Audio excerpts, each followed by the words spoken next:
Assalamualaikum warahmatullahi wabarakatuh. Waalaikumsalam warahmatullahi wabarakatuh. Bapak dan Ibu, terima kasih pada hari ini kita bisa berkumpul di ruang maya untuk melaksanakan diseminasi mengenai budaya positif. Mungkin dengan kesibukan Bapak dan Ibu bisa meluangkan waktunya di sini ya. Saya akan memaparkan tentang diseminasi modul 1.4 tentang budaya positif, di mana merupakan tugas saya dalam pendidikan guru penggerak ini. Bapak dan Ibu, di sini ada konsep utama mengenai budaya positif. Yang pertama adalah perubahan paradigma belajar. Yang kedua, disiplin positif. Yang ketiga, kebutuhan dasar manusia. Yang keempat, motivasi, hukuman, dan penghargaan. Yang kelima, 5 posisi kontrol. Yang keenam, keyakinan kelas. Dan yang terakhir, segitiga restitusi. Nah, Bapak dan Ibu, izinkan saya untuk menjelaskan pendidikan mengenai menurut Ki Hajar Dewantara. Menurut Ki Hajar Dewantara, tujuan pendidikan yaitu menuntun segala kodrat yang ada pada anak-anak agar mereka dapat mencapai keselamatan, kebahagiaan yang setinggi-tingginya, baik sebagai manusia maupun sebagai anggota masyarakat. Nah, oleh sebab itu, pendidik itu hanya dapat menuntun tumbuh atau hidupnya kodrat seseorang, di mana seseorang itu nanti memperbaiki lakunya dan tumbuh sesuai dengan kodrat anak tersebut. Next. Nah, ada budaya positif yang akan kita bahas. Nah, budaya positif di sini sesuai dengan profil pelajar Pancasila. Ya. Budaya positif di sekolah yaitu nilai-nilai dan kebiasaan di sekolah yang berpihak pada murid agar mereka dapat berkembang menjadi pribadi yang kritis, penuh hormat, dan bertanggung jawab sesuai dengan profil pelajar Pancasila. Budaya positif ini merupakan pembentukan karakter bagi murid yang nantinya dapat menjadi pembiasaan positif bagi murid. Nah, izinkan saya untuk menjelaskan tentang perubahan paradigma pembelajaran. Pembelajaran dengan paradigma baru dilakukan berdasarkan prinsip pembelajaran yang berdiferensiasi, sehingga setiap siswa belajar sesuai dengan kebutuhan dan perkembangannya untuk mewujudkan profil pelajar Pancasila. Dalam membangun budaya positif, sekolah dapat menyediakan lingkungan yang positif, aman, dan nyaman agar siswa mampu berpikir, bertindak, dan mencipta dengan merdeka, mandiri, dan bertanggung jawab. Jadi tujuan untuk paradigma pembelajaran adalah siswa diharapkan merdeka, mandiri, dan bertanggung jawab, Bapak dan Ibu. Nah, apa itu disiplin? Disiplin berasal dari bahasa Latin, disiplina, yang artinya adalah belajar. Disiplin diri membuat orang menggali potensinya menuju sebuah tujuan. Apa yang dia hargai dalam budaya kita, makna kata disiplin telah berubah menjadi sesuatu yang dilakukan seseorang pada orang lain untuk mendapatkan kepatuhan.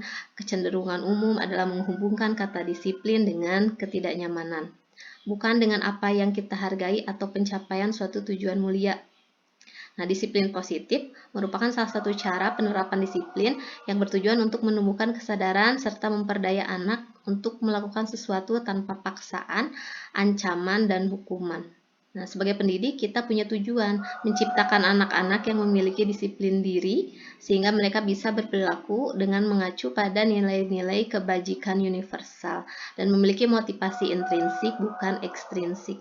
Jadi di sini Bapak dan Ibu, tugas kita adalah untuk menumbuhkan disiplin pada anak sehingga anak tidak merasa terpaksa atau terancam dengan pemberlakuan disiplin yang kita terapkan, tapi memang anak menyadari bahwa hal tersebut memang seharusnya dan semestinya ada diterapkan pada diri mereka. Nah, untuk nilai kebajikannya, untuk slide selanjutnya. Nah, ini. Untuk nilai-nilai kebajikan di sini sesuai dengan profil pelajar Pancasila, yang mana elemennya itu ada 6.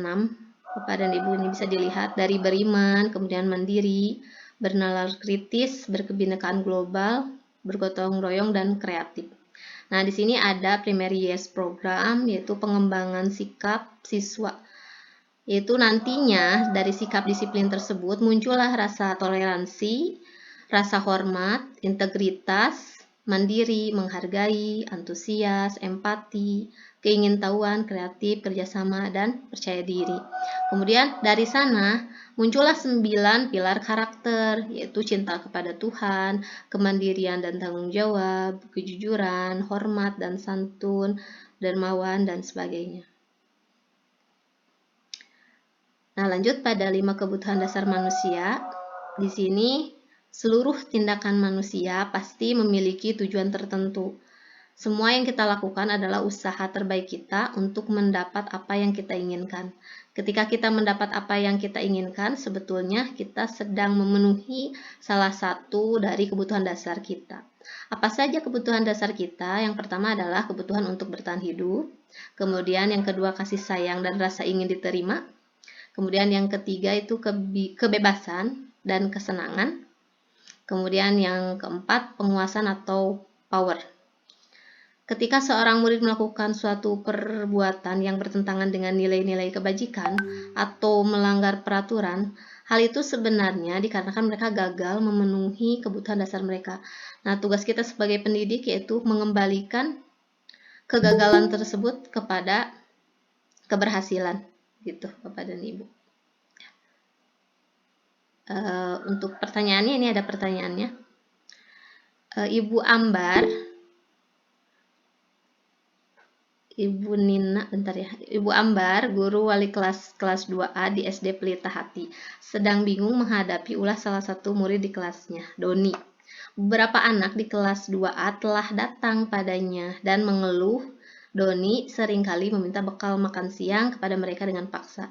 Jika Anda menghadapi situasi seperti Ibu Ambar, apa yang akan Anda lakukan? Menurut Anda kira-kira alasan apa Doni melakukan hal tersebut? Ya, ada yang akan menjawab.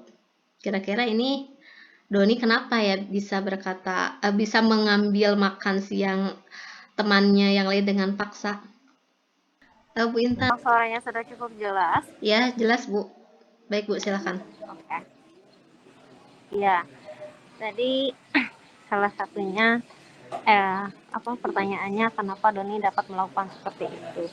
Kalau dilihat dari tadi pemaparan bahwa ada 5 kebutuhan dasar manusia yang perlu dipenuhi. 5 diantaranya kan perlu dipenuhi oleh siswa tersebut ya. Iya. Dan tadi juga disebutkan bahwa tugas guru adalah membantu siswa untuk mencapai atau memenuhi 5 kebutuhan tersebut. Dan apabila siswa tidak memenuhi 5 kebutuhan tadi, maka kita harus mengembalikan atau membantu menumbuhkan untuk poin-poin tersebut dicapai. Nah, kalau melihat dari permasalahan yang ada, yaitu Doni, mungkin salah satunya kebutuhan dari 5 dasar kebutuhan manusia itu mungkin ada diantaranya yang Doni itu tidak dapatkan. Mungkin salah satunya adalah kasih sayang. Kenapa kasih sayang? Karena mungkin kalau anak-anak yang lain mendapatkan perhatian dari orang tuanya sehingga dia diberikan bekal, diperhatikan sarapannya dan lain sebagainya. Tetapi Doni punya makanan. Nah, berarti dia itu tidak menerima kasih sayang atau perhatian dari orang tuanya untuk disiapkan sarapannya. Nah, kita mungkin sebagai guru harusnya lebih bisa memperhatikan Doni, tapi bukan menyalahkannya, tapi lebih ke bertanya mengapa dia melakukan hal tersebut, dan kalaupun misalnya ternyata betul karena tidak ada yang mempersiapkan dan dia tidak diberi perhatian seperti diberi sarapan, mungkin alangkah baiknya itu tadi kita sebagai guru mengembalikan atau menumbuhkan rasa kasih sayang itu melalui perhatian, seperti misalnya mengadakan sarapan pagi bersama di sekolah.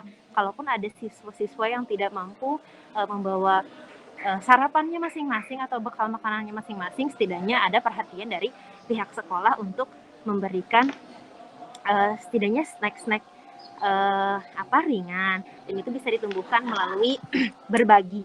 Misalnya siswa yang lain yang bisa memiliki bekal bisa berbagi dengan temannya. Di situ juga akan ada tumbuh rasa ketercapaian profil pelajar Pancasila bergotong royong. Mungkin itu sih Bu Dewi. Terima kasih. Baik, terima kasih atas jawabannya oleh Bu Intan. Alhamdulillah tersampaikan 5 kebutuhan dasar manusia itu berarti untuk kasus Doni tadi, maka Doni itu kurang kebutuhan kasih sayangnya sehingga Doni mencari perhatian dengan melakukan hal tersebut. Mungkin ya Bu. Nah, Alhamdulillah ya. Kemudian lanjut lagi. Nah ini, tadi 5 kebutuhan dasar sudah bisa dipahami, kita lanjut pada motivasi, hukuman, dan penghargaan. Nah, pertanyaan pemantiknya yaitu, sebagai seorang pendidik, saat Anda perlu hadir di suatu pelatihan, motivasi apakah yang mendasari tindakan Anda? Nah, apakah Anda hadir karena tidak ingin ditegur oleh atasan mungkin? Apakah ingin dilihat dan dipuji oleh lingkungan Anda? Atau mendapatkan penghargaan sebagai kepala sekolah berprestasi atau guru teladan mungkin ya? Apakah ingin menjadi orang yang berusaha dan bertanggung jawab serta menghargai diri Anda sendiri sebagai teladan bagi murid-murid Anda? Nah, itu bisa dijawab ya, 2 orang atau 1 orang yang bisa bantu untuk motivasi, hukuman, dan penghargaan dari pertanyaan pemantik ini. Bu Intan bagaimana Bu? Di sini lagi azan, Bu. Kedengeran nggak suaranya? Yang lain dulu kali Bu ya. Ya, boleh. Ada yang ingin menambahkan? Oh ya, Bu Ai. Bu Ai masih di mute, Bu. Itu suaranya, ya. Oke, mohon maaf. Kalau saya memang awalnya ada rasa terpaksa ya untuk menghadiri atau mengikuti. Tetapi seiring berjalannya waktu, ternyata banyak manfaatnya. Bisa menambah pengalaman, bisa menambah ilmu pengetahuan bagi diri saya pribadi, dan yang nanti akhirnya pengetahuan yang saya dapat tuh bisa di-share baik ke teman-teman atau ke murid gitu. Kalau ke teman-teman tanpa menggurui. Jadi kita bisa jadi tukar pikiran lah gitu. Meskipun memang awalnya ini kepaksa ya, tapi setelah duduk mendengarkan kemudian memahami, apalagi isi materinya juga sangat berguna, akhirnya ternyata banyak manfaatnya, banyak faedahnya, dan bisa bukan bermanfaat untuk diri sendiri tapi bisa memberi manfaat kepada yang lain juga. Mungkin itu kalau pendapat saya. Terima kasih. Ya, baik Ibu Ai, terima kasih. Ibu Nini, terima kasih. Sambil menunggu Bu Intan, mungkin ya saya juga sedikit bercerita mengenai ini. Saya kalau misalkan dalam suatu acara misalnya, tujuannya itu apa gitu. Ya emang benar sih, yang nomor 1, yang paling mendominasi, hadir karena tidak ingin ditegur oleh atasan gitu kan. Kenapa nggak hadir, kan Bapak udah rapat, betul kata Bu Nina tadi. Tapi setelah saya gabung di PGP ini, ternyata hal tersebut keliru gitu. Seharusnya nomor 3. Jadi ada keinginan usaha karena tanggung jawab untuk menghargai diri saya sendiri. Karena untuk poin yang nomor 2, apakah ingin dilihat dan dipuji oleh lingkungan Anda? Sebuah pujian itu bukan seperti penghargaan buat kita, tapi malah kayak hukuman buat kita dari pujian tersebut, karena barangkali ada orang yang merasa tidak nyaman ketika atasan kita memuji kita gitu ya. Jadi tidak serta-merta sebuah pujian itu adalah penghargaan, tapi malah ada pujian yang berasa sebuah hukuman gitu. Tapi kalau untuk yang lain mungkin ada yang menjadikan pujian itu seperti cambuk motivasi untuk jadi pribadi yang lebih baik, ada gitu. Bu Intan mau menambahkan lagi? Iya, Bu. Ya. Udah usah belajarnya. Oke. Untuk pertanyaan ini ya, apa yang memotivasi? Sebetulnya kalau untuk teguran sih saya tidak terlalu ya, karena saya orangnya bodoh. Jadi sebetulnya mau ditegur atau enggak ya sebetulnya itu kan kembali lagi kepada diri kita, apakah kita betul-betul membutuhkan hal tersebut atau tidak. Kalau sejauh ini mungkin sebelumnya saya juga merasa kayaknya perlu gitu beberapa kali, tapi bukan karena takut ditegur, cuman kayak ya kenapa enggak gitu, atau karena memang ada ajakan dari yang lain. Cuman kalau sekarang lebih kepada apa sih, pelatih tersebut lebih ke seperti apa ya, improve diri gitu ya, improve skill, atau membuat otak kita ingin berpikir lebih jauh supaya apa ya, supaya kita juga bisa lebih mengenali siswa-siswi gitu. Siswa-siswi apa sih kebutuhan mereka, sebetulnya kita ini harus apa sih, karena saya tipikal orang yang selalu menggali nih, kenapa ya siswa saya tidak bisa begini, kenapa ya tidak ada peningkatan, dan itu hal yang perlu ada ilmu baru gitu. Sebetulnya itu sih yang memotivasi saya ingin mengikuti sebuah pelatihan.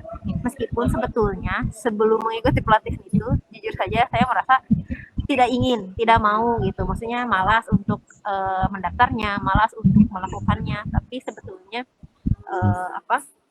jauh gitu di dalam lubuk hati saya yang terdalam, saya meyakini bahwa saya memerlukan hal tersebut, dan itu sih yang selalu memotivasi saya pada akhirnya saya melakukan hal tersebut. Jadi yang penting daftar dulu, meskipun saya juga malas-malesan, tapi akhirnya saya tetap mengikuti gitu, karena saya tahu setelah apa yang dilalui itu pasti ada manfaatnya. Meski sebelumnya juga saya pasti berpikir bahwa akan ketemu banyak orang yang lebih daripada saya, bahkan saya juga akan merasa takut, tapi saya selalu meyakini pada diri bahwa ketakutan itu pasti akan apa ya, terbayarkan dengan pengalaman-pengalaman yang baru tersebut gitu ya Bu. Terima kasih. Makasih Bu Intan ya. Jadi memang benar Bu, berat di awalnya tuh kayak mager, kayak nggak bisa, kayak nggak mampu. Jadi tapi setelah kita mencoba untuk ayo coba mulai, ternyata seiring berjalan waktu kita bisa dan kita mampu dan selesai juga akhirnya. Jadi ketika kita flashback ke masa lalu, oh ternyata kita sudah bisa melampaui ini. Saya lanjutkan ya. Oke, ini untuk teori motivasi perilaku manusia. Itu yang dari Bu Intan juga ya. Jadi awalnya tuh kayak mencoba untuk ayo coba, diri itu didorong untuk bisa. Nah, endingnya tuh dapat bonus penghargaan kayak dari rekan kerja ya Bu. Nah, ini di sini ada teori motivasi perilaku manusia. Itu yang pertama, untuk menghindari ketidaknyamanan atau hukuman gitu ya. Apa yang akan terjadi apabila saya tidak melakukannya? Kadang itu ada sih di kita, itu ada. Kalau kita tidak melaksanakannya, nanti imbasnya apa? Nah, itu adalah motivasi eksternal. Kemudian yang kedua, untuk mendapatkan imbalan dari orang lain, yaitu saya itu pengen dipuji oleh orang, saya itu pengen diakui, saya itu pengen dihargai, itu ada itu. Apa yang akan saya dapatkan ketika saya melakukan ini? Apakah misalkan sekolah mengakui saya? Apakah sekolah mengakui keberadaan saya? Apakah atasan saya nanti akan menggimanakan saya? Misalkan memberikan imbalan apa? Itu masuk ke motivasi eksternal.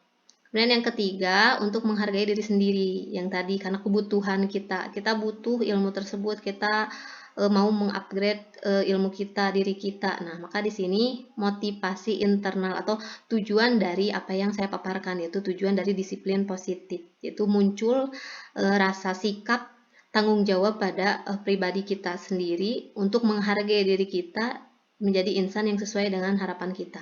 Saya akan menjadi orang yang seperti apa apabila saya melakukan ini. Jadi tujuannya adalah untuk diri kita sendiri, dan ya orang lain itu bonus lah. Kayak pujian itu bonus, itu dari atasan atau dari teman, itu adalah bonus. Tapi tujuan dari disiplin positif adalah untuk diri kita sendiri, yaitu menumbuhkan karakter baik pada diri kita sendiri. Dan ini harus kita munculkan pada diri siswa. Bagaimana caranya? Yaitu yang tadi, memberikan keyakinan, dorongan kepada siswa untuk ayo bisa, ayo pasti bisa. Nah, siswa itu butuh kata-kata yang menurut kita pira gitu misalkan ya, tapi menurut siswa itu sangat luar biasa. Saya butuh kata-kata itu Bu, saya butuh. Mungkin di keluarganya dia tidak dapat, barangkali dari bapak dan ibu mereka dapatkan gitu. Itu untuk teori motivasi. Nah, di sini ada pengertian mengenai hukuman, konsekuensi, dan restitusi. Hukuman adalah suatu bentuk konsekuensi negatif yang diberikan sebagai respon atas tindakan yang melanggar aturan, norma, atau hukum. Misalkan kesiangan ya, banyak anak yang kesiangan kan. Ini masuknya jam berapa? Jam 7, Pak. Kok kamu datang setengah 8? Ya, Pak, karena ini, misalkan ini, karena itu, Bu. Nah, kita menghukumnya misalkan lari 10 putaran di lapang basket. Nah, itu termasuk kepada hukuman ya, kepada Ibu. Jadi tidak sesuai. Nah, kalau konsekuensi adalah hasil atau akibat dari suatu tindakan atau keputusan yang bisa bersifat negatif dan bisa juga bersikap positif. Itu tergantung dari apa yang Bapak Ibu sampaikan nantinya ke anak. Apakah akan berdampak positif ke anak atau berdampak negatif. Nah, restitusi merupakan proses menciptakan keadilan bagi murid untuk memperbaiki kesalahan mereka, sehingga mereka bisa kembali pada kelompoknya dengan karakter yang lebih baik lagi. Nah, di sini nanti ada pertanyaan. Nah, kita bisa membedakan hukuman atau konsekuensi. Nanti Bapak dan Ibu bisa di kolom chat aja ya, di kolom chat nanti Bapak dan Ibu tulis ini nomor 1 lari mengelilingi lapangan. Jadi Bapak dan Ibu nanti ketiknya itu langsung misalkan 1, 2, 3, 4, 5, 6, 7 misalkan gitu. Jadi jangan satu-satu. Nanti bisa kita bahas bareng-bareng ya. Misalnya nomor 1, lari mengelilingi lapangan basket 2 kali karena terlambat hadir di sekolah. Nah, menurut Bapak dan Ibu, apakah itu hukuman atau konsekuensi? Tadi saya sudah jelaskan apa hukuman, apa konsekuensi gitu ya. Kemudian yang kedua, membersihkan coretan yang dibuat di meja tulis. Nah, kira-kira itu apa? Konsekuensi. Kalau yang kedua. Kalau yang pertama itu hukuman. Bu Ai, maaf bisa ditulis di kolom chat nggak? Oh, maaf. Maaf, saya lagi di jalan ini. Oh iya, di Bu. motor. Oh iya, Bu, hati-hati, Bu. Biasa tuh Ibu langsung aja sama Ibu atau sok. Yang untuk yang lainnya bisa ditulis di kolom chat ya. Bu Ai hati-hati, Bu. Nah, yang nomor 3 ini ya, nomor 4, 5, 6, 7, 8. Mangga diantos di chat aja. Ya. Nanti kita bahas.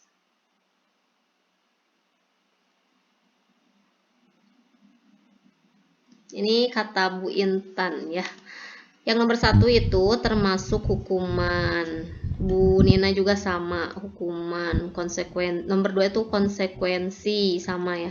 Kemudian Bu Intan juga nomor 3 adalah hukuman. Yang keempat konsekuensi. Oh iya, boleh. Yang nomor 1, yang nomor berapa, Bu?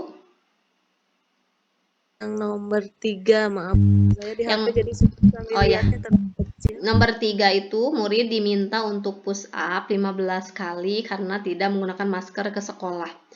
Kira-kira itu hukuman atau konsekuensi. Kemudian nomor 4, mengganti kertas tugas teman yang telah dicoret-coret. Itu konsekuensi atau hukuman. Kemudian yang kelima, berjemur di lapang basket pukul 12 siang karena mengobrol dengan teman. Kemudian yang keenam, murid diminta bertelanjang kaki sepanjang hari karena tidak menggunakan sepatu warna hitam sesuai dengan peraturan sekolah. Dan yang ketujuh, berdiri di depan kelas sambil mengangkat kaki 1 karena tidak bisa menjawab pertanyaan. Yang terakhir, membersihkan tumpahan air di meja tulis karena tersenggol pada saat belajar. Ya, terima kasih Ibu. Ini Ibu Intan, Bu Nina, Bu Ai barusan jawab tapi ibunya lagi di jalan menuju pulang ya. Jadi yang lainnya mungkin belum karena masih sibuk mungkin ya Pak dari Ibu. Nah, ini betul ya. Jadi untuk jawabannya memang hukuman. Yang nomor 3 hukuman betul. Yang nomor 4 konsekuensi. Yang nomor 5 konsekuensi. Yang nomor 6 Nomor 6. Nah, ini Bu Intan nomor 6 tuh hukuman 1, 2, 3, 4, 5, 6. Berjemur di lapang basket pukul 12 siang karena ngobrol dengan teman. Oh ya, Bu Nina. Kenapa Bu Nina mengatakan pertanyaan nomor 6 itu konsekuensi? Bu? Kenapa konsekuensi? Karena pasti sebelumnya ada dulu larangan tidak boleh mengobrol di kelas. Jadi konsekuensinya nantinya kalau ngobrol bisa dijemur di luar. Menurut saya, pandangan saya seperti itu. Jadi ada dulu larangan yang kalau ketika dilakukan larangan itu maka akan timbul konsekuensi. Nah, konsekuensinya seperti tadi akan dijemur di luar menurut saya. Konsekuensinya berarti berdampak negatif ya? Iya, betul. Kalau Bu Intan, hukuman kenapa Bu?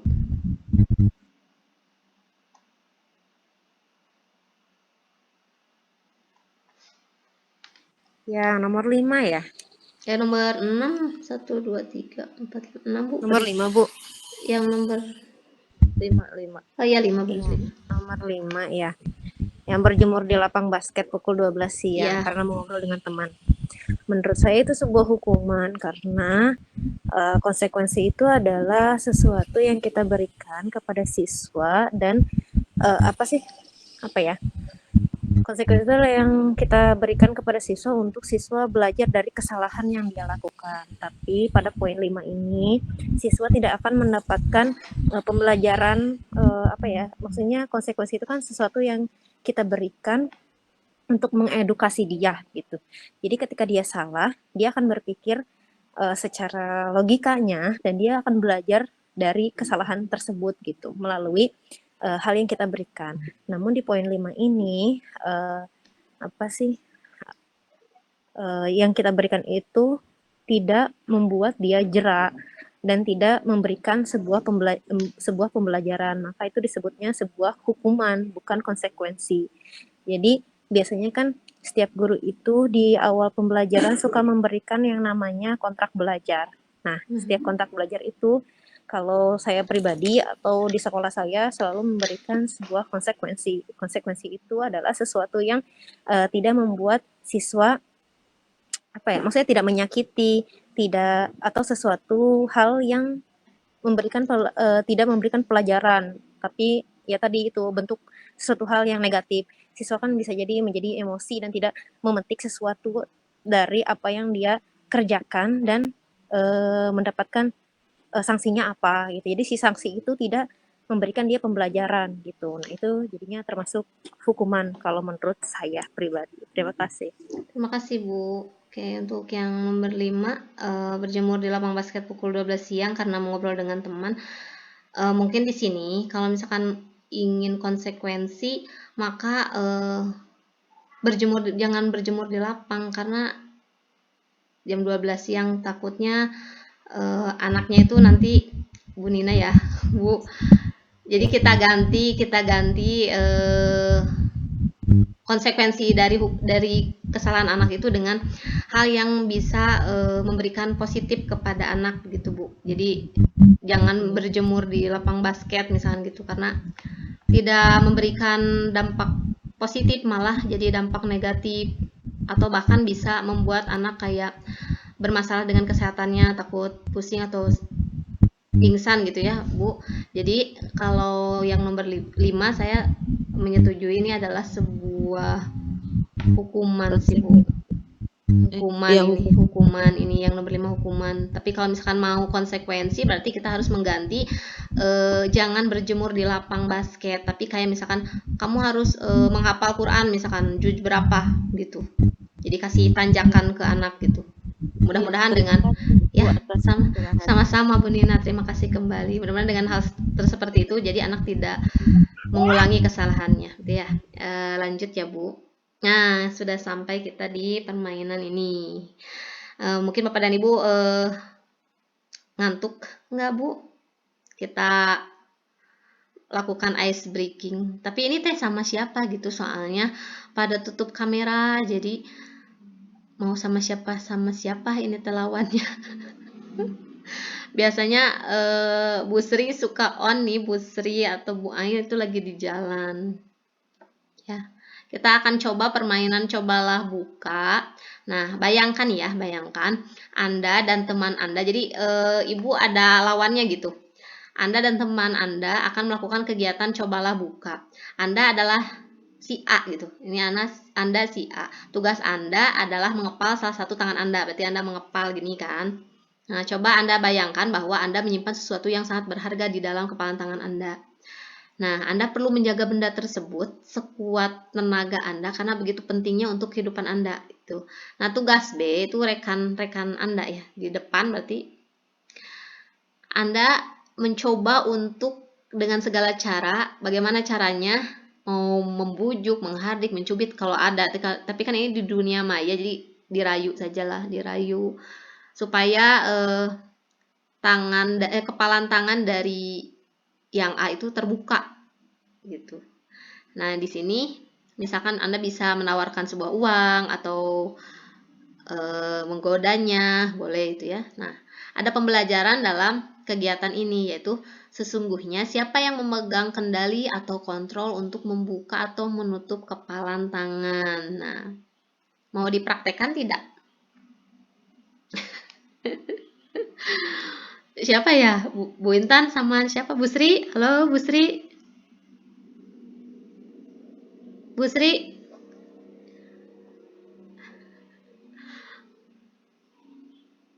Oh, Bu Sri lagi ini ya. Bu Nina atau Bu Nina?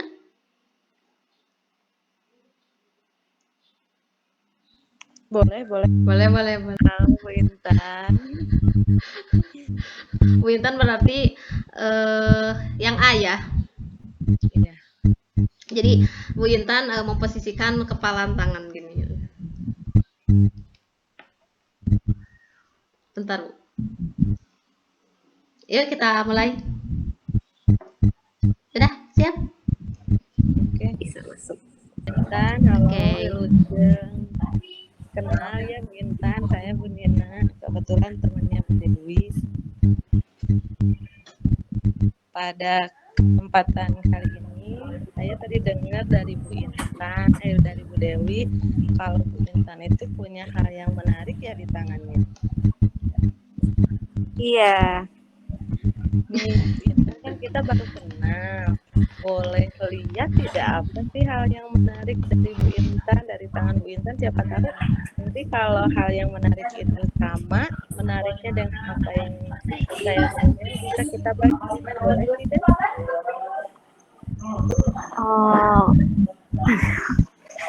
Maaf ya Bu Dina, kita kan baru kenal, jadi saya nggak bisa ngasih Tapi kan lihat biasanya apa yang kalau saya baru kenal itu harus baik ya Bu ya.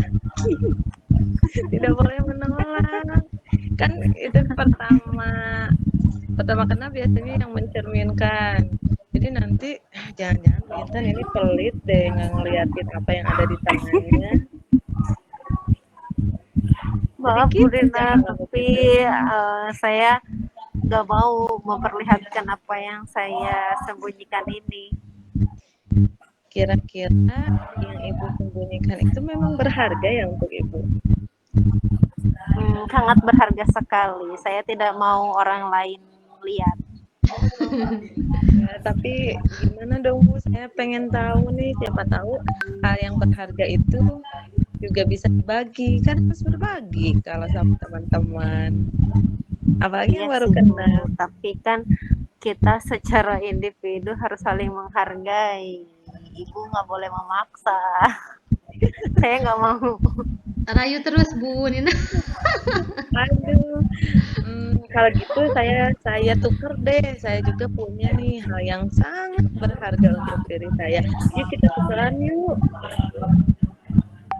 Apa tuh? Apa yang menurut Ibu berharga? Tapi boleh nggak kasih clue itu apa tuh yang berharga untuk Ibu? Nanti saya juga kasih tahu yang berharga untuk saya. Biar kita saling berbagi. Sesuatu yang apa ya? Sesuatu yang tidak dimiliki oleh orang lain. barangkah atau hal yang lain?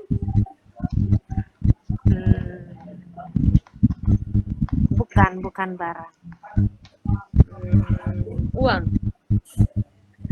Bukan. Begitu apa deh, boleh lihat. Nanti saya bagi juga nih yang ada di tangan saya. Ini juga sama berartinya untuk saya. Enggak Bu, saya enggak kepo sama punya Ibu. Jadi Ibu jangan kepo punya saya ya. Ya ampun, Bu Dewi, aduh gimana ini aku dibilang kepo. Ibu cocok. Jadi Bu Dina itu menyerah weh. Udah Bu, kabarnya hal-hal yang sama-sama berharga untuk diri kami. Sama-sama berharga jadi nggak mau cina. Kita juga nggak mau, ya udah aku juga nggak mau deh Bu Nggak Intan. mau. Oke. Menyerah Iya, aja, udah. menyerah aja. Nah, dari apa yang sudah dipraktekkan oleh Bu Nina sama Bu Intan nih ya. Kira-kira nih, siapa yang memiliki kontrolnya? Apakah Bu Intan atau Bu Nina? Saya. Hah, Bu Intan? Kenapa Bu Intan? Kontrol atas itu kan, iya, yang kepalan buka tangan itu. Saya, soalnya kan saya yang punya hal itu gitu. Sedangkan kan orang lain itu tidak memiliki akses sebelum saya izinkan untuk melihat hal tersebut. Iya, betul. Selama saya keep itu atau menjaga sesuatu yang saya ingin jaga itu, ya berarti orang lain nggak bisa gitu. Jadi kontrolnya ada dari saya. Meskipun misalnya seseorang itu memiliki hal yang sama dan untuk dibagi. Tapi kalau kita punya prinsip ya berarti kan kita yang punya kontrol itu. Iya, orang betul. lain nggak bisa Jadi tidak ada izin dari Bu Intan ya. Nah, jawaban Bu Intan ini merujuk pada ini Bu, teori kontrol dari Dr. William Glasser. Jadi ilusi tadi saya itu mengilusikan bahwa guru mengontrol murid ya. Pada dasarnya kita guru kita dapat memaksa murid untuk berbuat sesuai dengan apa yang kita mau itu karena ada izin dari siswa tersebut gitu. Jadi siswa mengizinkan kita untuk mengontrol dirinya gitu. Itu betul ya Bu Intan apa yang kata Bu Intan bilang. Jadi ilusi bahwa kritik dan membuat orang merasa bersalah dapat menguatkan karakter. Misalkan menggunakan kritik dan rasa bersalah untuk mengontrol murid menuju pada identitas gagal. Jadi nanti ketika kita mengatakan bahwa ibu tuh gara-gara kamu tuh ibu dipanggil loh sama bapak kepala. Nah, jadi anak tuh kayak merasa, oh gara-gara saya ibu dipanggil, jadi merasa bersalah, jadi kurang rasa percaya diri kepada anaknya gitu. Oh gara-gara saya jadi ibu disalahin sama bapak misalkan gitu. Kemudian ada ilusi semua penguatan positif, efektif dan bermanfaat. Penguatan positif atau bujukan adalah bentuk kontrol ya yang tadi Bu Nina geningan ya sama. Tuh tolong dong gitu itu apa? Nah, itu bujukan segala usaha untuk mempengaruhi murid agar mengulangi suatu perilaku tertentu. Nah, penguatan yang positif belum tentu mampu menguatkan karakter anak atau bermanfaat bagi anak. Ya. Kemudian ilusi bahwa orang dewasa memiliki hak untuk memaksa. Kita itu termasuk orang dewasa ya Bapak dan Ibu karena kita percaya bahwa karena kita itu seorang guru, kita bisa mengatur siswa kita mau kayak gimana siswa kita bisa, kita mampu. Nah, seperti itu. Orang dewasa akan menyadari bahwa perilaku memaksa tidak akan efektif untuk jangka waktu yang panjang dan sebuah hubungan permusuhan akan terbentuk. Kalau kita memaksakan kehendak kita kepada anak, kadang anak kayak nurut tapi imbasnya itu si ibu mah gini misalkan gitu. Jadi alangkah lebih baiknya kalau kita tidak memaksa anak gitu. Jadi kita membujuk anak. Jadi biarkan anak berkembang sendiri. Oh sebaiknya kita seperti ini. Nah ini Bu perbedaan konsep disiplin gagal itu antara hukuman dan penghargaan. Hukuman itu nanti ketika menyakitkan dan tidak nyaman, murid takut untuk menyembunyikan masalah, murid rendah diri. Nah kita itu termasuk pada hukuman yang tadi yang poin yang kelima itu. Nah penghargaan itu tidak efektif, merusak hubungan, mematikan kreativitas, merampas hak menghargai diri sendiri, seperti apa yang saya paparkan tadi, bahwa sebuah pujian itu tidak selalu mendapatkan penghargaan yang baik. Ada seseorang yang merasa tidak nyaman dengan pujian yang kita dapatkan. Nah, ini masuk pada disiplin yang gagal gitu ya, yang tadi saya sampaikan itu, Bu. Nah, ini bagaimana kalau konsep disiplin yang sukses? Konsep disiplin yang sukses itu konsekuensi yang tadi. Ada penguatan jangka pendek. Nanti kalau misalkan kamu melakukan hal tersebut, nah kamu akan kayak gimana? Nah itu. Jadi penguatannya jangka pendek. Anak tuh cuman berpikir pada hari itu. Dia tidak berpikir jangka panjang. Kemudian perlu monitoring berkala. Coba misalkan yang dilakukan oleh Bu Nina sudah diterapkan oleh anak belum ya? Apakah anak berubah atau tidak ya? Nah, itu berarti masuknya konsekuensi. Nah, ada stimulus dan respon. Kemudian murid menghormati peraturan. Jadi hanya menghormati peraturan aja, kayak tata tertib misalkan. Kalau tidak didasari dari hatinya, lepas dari sekolah itu mereka menjadi jati diri mereka sendiri ya. Itu kan cuma aturan sekolah, dan aturan di luar kan kayak gini, misalkan dari rambut ya, terutama Bu sekarang tuh. Nah, yang terakhir itu restitusi. Nah, restitusi itu penguatan jangka panjang. Nah, tujuan kita adalah mengharapkan anak berpikir jangka panjang ketika mereka mendapatkan sebuah permasalahan. Jadi, tidak berpikir hari ini, tapi anak berpikir untuk, oh, kedepannya saya tuh akan begini, begini, dan begini. Fokus pada pemecahan masalah. Murid menghormati dirinya dan orang lain. Murid bertanggung jawab, bersemangat, dan memperbaiki kesalahannya. Nah, murid bertanggung jawab, bersemangat, memperbaiki kesalahannya itu adalah muncul dari diri mereka sendiri. Tidak kata ibu harus begini, tidak seperti itu, tapi mereka, oh Bu sebaiknya saya begini ya, karena sesuai dengan tujuan pendidikan itu menurut Ki Hajar Dewantara kita hanya menuntun, bukan menuntut anak, begitu Bapak Ibu. Jadi anak itu sudah mempunyai garis kodratnya sendiri, dan tugas kita adalah menebalkan hal yang samar-samar pada diri anak. Nah, ini yang tadi ya, 5 posisi kontrol. Ada pertanyaan pemantik nih. Tisa dan Hana dipanggil masuk ke ruangan Bu Dewi. Nah, Bu Dewi ini adalah kepala sekolah SMA Makmur. Bu Dewi baru saja mendapat pengaduan dari Ibunda Tisa bahwa Hana menggunakan kata-kata kasar dan merendahkan Tisa di sosial media. Jika Anda sebagai pendidik, apa yang akan Anda lakukan? Nah, untuk menjawab pertanyaan pemantik ini, kita meraju pada 5 posisi kontrol. Ada sebagai penghukum, pembuat rasa bersalah, teman, pemantau, dan manajer. Nah, kira-kira Bapak dan Ibu ketika ada masalah seperti Tisa dan Hana, Bapak dan Ibu berperilaku seperti 5 posisi kontrol yang mana? Gitu. Apakah Bapak dan Ibu seorang penghukum? Apakah Bapak dan Ibu pembuat rasa bersalah? Apakah Bapak dan Ibu seorang teman, pemantau, atau manajer? Sebelum nanti saya menjelaskan penghukum itu seperti apa ya, kemudian pembuat rasa bersalah itu seperti apa. Nanti sebelum saya menjelaskan itu, barangkali Bapak dan Ibu mau nah ini menjawab dulu, Bapak dan Ibu ada di posisi kontrol yang mana gitu. Apakah seorang penghukum, pembuat rasa bersalah, teman, pemantau, atau manajer? Satu orang saja deh. Oh, pemantau mungkin Bu.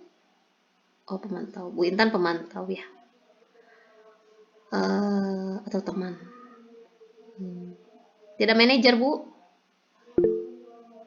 Oh ya Bu Ai. Makasih Bu Ai. Kalau saya sebagai manajer. Manajer. Kenapa Bu? Karena kalau sebagai manajer kan si pelaku itu bisa menemukan solusi sendiri. Kita pun kan bisa menanyakan, misalkan mohon maaf ya tadi kurang intens menyimaknya, berhubung lagi di kendaraan. Kalau misalkan kalau ada kesalahan seseorang gitu ya, kita kan bisa menanyakan alasan kesalahan itu seperti apa, solusinya harus bagaimana. Jadi kalau sebagai seorang manajer itu nanti si anak tersebut atau orang tersebut bisa mencari solusi dari permasalahannya, kemudian bisa bertanggung jawab dan bisa menyelesaikan, juga bisa memperbaiki tingkahnya, perilakunya untuk di masa yang akan datang. Mungkin begitu alasan saya. Terima kasih. Terima kasih kembali Bu Ai. Ini ada yang raise hand lagi, Bu Linda. Ya Bu Linda. Ya, terima kasih Bu Dewi atas kesempatannya. Mohon maaf saya tidak on cam dikarenakan ada suatu hal. Mungkin saya juga sependapat ya dengan Bu Ai. Mungkin posisi kontrol saya memilih manajer. Di mana apa yang dikatakan Bu Ai itu benar ya. Bukan memberikan solusi, justru lebih ke menanyakan apa yang tadi sudah kamu lakukan. Menurutmu apakah itu baik? Memancing agar siswa itu berpikir bahwa oh iya tadi tuh kurang baik atau kurang bagus. Nah betul ya, saya juga setuju apa yang dikatakan Bu Ai. Mungkin saya lebih ke menambahkan saja. Terima kasih Bu Dewi atas kesempatannya dan terima kasih Bu Ai. Terima kasih Bu Linda dan juga Bu Ai. Nah, bagi teman-teman yang lain kok kenapa manajer? Nah, Bu Intan kan tadi pemantau dan teman ya Bu. Sebetulnya nggak salah sih. Ini kita bedakan ya. Bagaimana misalkan penghukum itu seperti apa, pembuat rasa bersalah itu kayak gimana, sampailah pada manajer itu seperti apa tahapannya. Nah, di sini apa terlihat itu share screen-nya atau terlalu kecil? Mudah-mudahan terlihat Bu, ya. bisa kita zoom. Oh, gak bisa, bentar ya. Di zoom masing-masing kayaknya. Ini udah belum? Ya bisa Bu. Ya bisa ya. Nah, ini 5 posisi kontrol. Ini di sini ada perilaku kontrol negatif. Yang negatif itu penghukum dan pembuat rasa bersalah. Kemudian perilaku kontrol positif itu teman, pemantau, dan kontrol diri itu manajer. Nah, kalau guru berbuat penghukum atau pembuat rasa bersalah nantinya, guru itu menghardik, menunjukkan rasa yang menyakiti perasaan siswa. Nah, kemudian berceramah, menunjukkan kekecewaan yang mendalam. Kalau misalkan pembuat rasa bersalah. Jadi kata-katanya kayak gini, kalau untuk penghukum, kalau kamu tidak melakukannya, saya akan. Nah, itu ada respon yang menurut anak itu menggertak, jadi kayak anak tuh tertekan, saya akan ini kalau kamu melakukan itu. Nah, hasilnya nanti anak itu akan memberontak, mendendam, dan menyalahkan. Itu gara-gara bapak kan, semuanya gara-gara bapak. Nah, itu penghukum. Nah, untuk pembuat rasa bersalah itu kita ceramah menunjukkan rasa kecewa kita yang sangat mendalam gitu, jadi drama banget gitu. Kamu sudah mengecewakan ibu dan bapak, kenapa kamu melakukan hal demikian, apa kamu tidak sayang sama bapak sama ibu. Nah, itu jadi nanti anak itu akan jadi menyembunyikan sesuatu dan menyangkal tidak. Nah, endingnya adalah anak terbentuklah sikap bohong gitu ya, karena menjaga supaya bapak dan ibu tidak merasa bersalah gitu. Nah, untuk perilaku kontrol positif yaitu teman dan pemantau. Untuk teman, ketika guru membuat alasan-alasan untuk murid-muridnya, misalkan lakukanlah demi ibu, bantu bapak dan ibu ya. Nah, nanti anak itu akan ketergantungan. Misalkan, Bu, nanti saya ada acara begini-begini, sebaiknya menurut ibu kayak gimana ya? Jadi tidak berkembang gitu, jadi selalu menanyakan bapak dan ibunya gitu. Bapak sebaiknya saya gimana, ibu sebaiknya saya gimana. Nah, itu teman gitu, karena kita membiasakan hal tersebut. Kalau pemantau itu mengukur atau menghitung gitu, kira-kira apa peraturannya, itu pemantau. Jadi mengingatkan kepada anak aturan yang sudah terbuat gitu, apa konsekuensinya, apa yang telah kamu lakukan. Itu menanyakan ke anak, kita mengingatkan anak mengenai peraturan yang sudah dibuat gitu. Nah, nanti anak itu hasilnya akan menyesuaikan bila diawasi. Jadi ketika bapak dan ibu melek sedikit, anak itu akan melenceng lagi. Biarin udah tidak ada ibunya, biarin tidak ada bapaknya, misalkan nggak ada Bu Dewi ini, nggak akan tahu. Nah, itu posisi pemantau. Lain dengan kontrol diri, yaitu kita memposisikan diri sebagai manajer, yaitu mengajukan sebuah pertanyaan-pertanyaan kayak coaching lagi. Nanti tanyakan kepada anak, guru berkata demikian, apa yang kita yakini, apa yang kamu yakini dari hal tersebut. Kalau kamu yakini itu, mana yang harus kamu perbaiki? Maukah kamu memperbaikinya? Nah, nanti anak itu akan berkembang pemikirannya dan menguatkan watak atau karakter anak tersebut. Nah, saya udah buat di sini. Keyakinan kelas adalah nilai-nilai kebajikan atau prinsip-prinsip universal yang disepakati bersama secara universal. Nah, lepas dari perbedaan agama, suku, negara, dan bahasa.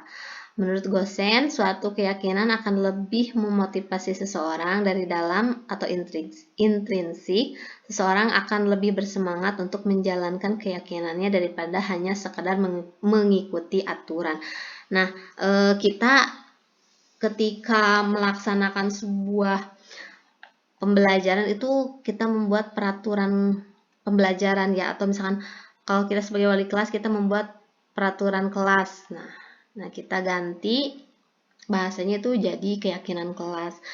Nah, tahapan pembentukan keyakinan kelas itu warga kelas bercurah pendapat. Jadi misalkan bercurah pendapatnya itu kayak gini. Kalau misalkan peraturan kelas ya Bapak dan Ibu, kita memposisikan diri sebagai wali kelas. Misalkan apa sih aturan di kelas ini? Misalkan tidak boleh mencoret-coret meja. Gitu. Jadi anak-anak itu disuruh berkata apa yang mereka mau gitu. Tidak boleh misalkan membuang sampah sembarangan, atau misalkan harus bayar uang kas tepat waktu itu. Nah, dari masukan-masukan anak itu kita tampung, kemudian kita mencatat semua masukan tersebut dan susun keyakinan kelas dari yang tadinya negatif menjadi positif. Misalkan jangan membuang sampah, berarti nanti kata-katanya ganti jangan membuang sampah sembarangan, tapi ganti dengan misalkan menjaga kebersihan. Kemudian tidak boleh mencoret-coret bangku, misalkannya meja, misalnya gitu. Jadi kita nanti ganti jagalah keindahan kelas, kan bisa seperti itu. Nah, nanti tinjau kembali curahan pendapat yang sudah dicatat, sepakati oleh semua warga kelas, tempel di dinding supaya bisa dibaca dan diingat. Tinjau kembali setiap 1 semester sekali. Bila mana ada yang berubah atau ditambahkan lagi keyakinan kelasnya. Apakah keyakinan kelas yang sudah kita buat itu dilaksanakan dengan baik? Ataukah hanya sebuah keyakinan kelas saja yang tertempel begitu. Kadang kalau misalkan negatif, anak-anak tuh kayak enggan untuk merespon gitu. Tapi kalau misalnya jagalah kebersihan, oh berarti kalau jagalah kebersihan kita tidak boleh buang sampah sembarangan gitu ya. Nah, kayak gini Bapak dan Ibu. Jadi ada peraturan. Peraturannya itu selalu kembalikan buku ke tempatnya. Berarti anak itu belajar tanggung jawab di sini. Kemudian dilarang mengganggu orang lain. Berarti kalau dilarang mengganggu orang lain, menghormati orang lain. Diharapkan anak itu. Hormatilah orang lain misalkan. Berarti kalau hormati orang lain, dilarang mengganggu orang lain. Berarti hadir di sekolah 15 menit sebelum pembelajaran. Tidak boleh terlambat kan? Dilarang melakukan kekerasan, berarti jagalah keselamatan, misalkan bisa gitu. Dilarang menggunakan narkoba, berarti kesehatan ya. Bergantian atau menunggu giliran, menghormati orang lain, berarti tidak boleh menikung gitu ya. Gunakanlah masker, berarti kalau gunakan masker jaga kesehatan.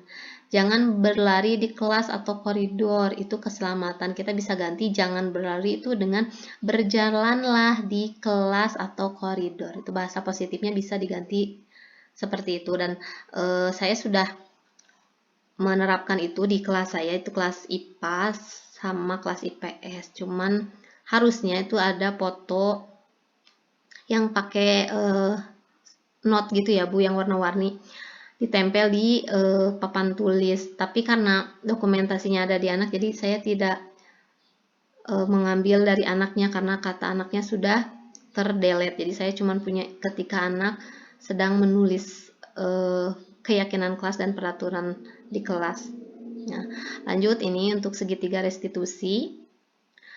segitiga restitusi itu proses menciptakan kondisi bagi murid untuk memperbaiki kesalahan mereka sehingga mereka bisa kembali pada kelompok mereka, sehingga mereka akan menjadi pribadi yang membantu murid untuk menjadi lebih baik dan lebih memiliki tujuan, disiplin positif, serta memulihkan dirinya setelah berbuat salah. Kemudian membantu murid untuk jujur pada dirinya sendiri, mengevaluasi dampak dari kesalahan yang dilakukan, memberikan penawaran bukan paksaan. Nah, di sini Bapak dan Ibu, kita ada 3 tahap ya. Tahap yang pertama yaitu menstabilkan identitas, tahap yang kedua yaitu memvalidasi tindakan yang salah, posisi yang ketiga yaitu menanyakan keyakinan. Nah, untuk menstabilkan identitas itu kayak gini Bapak dan Ibu. Saya udah juga melaksanakan hal tersebut di kelas IPS ya. Pada saat itu ada siswa saya yang sering tidak masuk ke kelas begitu karena terganggu ternyata oleh kegiatan di luar kelas. Jadi dia itu atlet voli Bapak dan Ibu. Jadi saya panggil siswa tersebut dan saya menanyakan kenapa sering tidak masuk pelajaran gitu, sering izin gitu. Jadi izinnya itu pas pada posisi tengah-tengah, tidak di awal gitu. Nah, ternyata setelah berbincang dengan segitiga restitusi, anak menjelaskan bahwa anak merasa keteteran oleh jadwalnya sendiri. Jadi kebingungan, saya tuh bingung Bu, harus kayak gimana, sedangkan schedule atlet itu sudah ada gitu dan sekolah tidak bisa ditinggalkan. Jadi saya memilih untuk voli karena saya itu atlet KONI. Nah, saya memberikan keyakinan untuk menstabilkan identitasnya itu setiap orang pasti pernah melakukan kesalahan. Nah, kamu bukanlah satu-satunya yang pernah melakukan ini. Jadi kita ada dukungan kepada anak tersebut sehingga anak bisa berbicara sejujurnya kepada kita. Nah, validasi tindakan yang salah. Apakah ada cara yang lebih efektif untuk mendapatkan apa yang kamu butuhkan? Nah, itu nanti anak berkembang, oh ternyata dengan izin keluar itu tidak baik, maka bagaimana? Nah, kamu tentu punya alasan mengapa melakukan hal itu. Itu saya kuatkan ini dengan validasi tindakan yang salah. Dan terakhirnya, keyakinan kelas apa yang telah kita sepakati? Keyakinan kelas apa yang telah kita sepakati itu menghormati orang lain. Berarti kalau misalkan kamu tidak hadir di pelajaran ibu, berarti tidak menghormati ibu ya. Nah, bisa izin dulu kan, bisa ngobrol dulu kan. Itu kamu ingin menjadi orang yang seperti apa? Nah, kita tekankan kepada anak supaya anak belajar menjadi orang yang bertanggung jawab begitu Bapak dan Ibu. Apa bisa dipahami penjelasan yang saya paparkan? Bisa, Bu. Baik, terima kasih Bu. Nah, ini untuk dokumentasi segitiga restitusi itu sudah masuk link YouTube saya Bapak dan Ibu. Jadi Bapak dan Ibu bisa lihat di YouTube saya Dewi Latifah. Aturannya seperti apa, tahapannya kayak gimana, Bapak dan Ibu bisa lihat di sana. Baik, Bapak dan Ibu, ternyata sudah sampai kita di penghujung akhir materi. Bapak dan Ibu, terima kasih atas waktunya. Mohon maaf mengganggu waktu aktivitasnya Bapak dan Ibu. Mudah-mudahan pertemuan kali ini memberikan kebermanfaatan dan bermanfaat sekali untuk merubah paradigma kita sebagai seorang guru. Begitu Bapak dan Ibu. Saya akhiri dengan alhamdulillah. Wassalamualaikum warahmatullahi wabarakatuh. Assalamualaikum warahmatullahi wabarakatuh.